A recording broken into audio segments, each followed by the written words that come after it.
Good morning 7th class. Lesson number 22 archer from then to now.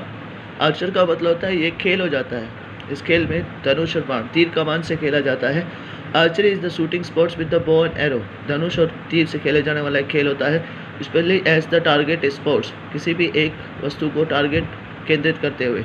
Test your knowledge to archery. चलो इस धनुष बाण पर हम तुम्हारा नॉलेज चेक करते हैं। Fill in the blanks with the help box given to the clue box. दिए गए क्लू बॉक्स में सहायता से इन ब्लैंक्स को भरो। पहला, Eklavya was a young prince of the Nishada. Eklavya Nishad का एक राजकुमार था। A confederation of jungle tribe in ancient India, जो कि एक जंगल की प्रजाति थी अतुल्य भारत के अंदर। Is best known for the his dakshina on his right thumb to his guru. Eklavya को इसलिए जाना जाता है क्योंकि उन्होंने गुरु को दक्षिणा में देने के लिए अपना एक अंगूठा दे दिया था। अंगूठा देने का मतलब ये कि तीर कमान चलाने वाला व्यक्ति अगर अंगूठा दे देता है तो उसे तीर कमान चलाने में बहुत दिक्कत होती है।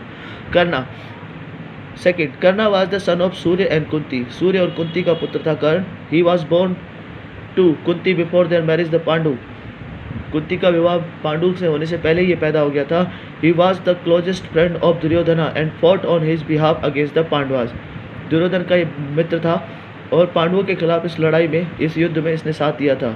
ही इज फेमस कुरुक्षेत्रवाद, जो कि कुरुक्षेत्र में हुई थी। तीसरा, Arjun. Arjun was the third of the Pandavas brother. Arjun पांडवों में तीसरा भाई था। He is consider as the protagonist of Mahabharata with Krishna. He is consider, उसे निर्धारित किया जाता है as the protagonist of Mahabharata with Krishna. Mahabharata के अंदर भी कृष्ण के साथ इसे जोड़ा जाता है।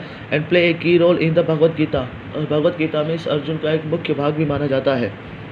चौथा, इन और Anderson थांबरवेस्किक्स was the influential Norwegian noble and political during the 11th century. Was the influential Norwegian nobles and political during the 11th century. He was one of the sharpest bow shooter. सबसे तेज तीर कमान चलाने वाला व्यक्ति माना जाता था। Stood by the mast and shoot with his bow. Stood by the mast, यदि दूसरी दिशा में खड़ा होकर भी ये तीर मारता था तो तीर इसका निशाने पे जाकर लगता था। Yong was a military general of serving under the world Louis Ben in the late Eastern hand destiny. मतलब यून जोंग तो था, was military general, एक मिलिट्री का जनरल था। serving under the warlord Louis Ben in the late Eastern hand destiny, पूर्वी क्षेत्र में पुराने समय में हैंड डेस्टिनी, हैंड साम्राज्य था, उसका एक शूटर माना जाता था, जनरल भी था। he is the best known for his victory for the battle of Mount Dingzing in 219 के अंदर माउंट डिंजिंग पर जीत हासिल करने के लिए इसका महत्वपूर्ण हाथ था।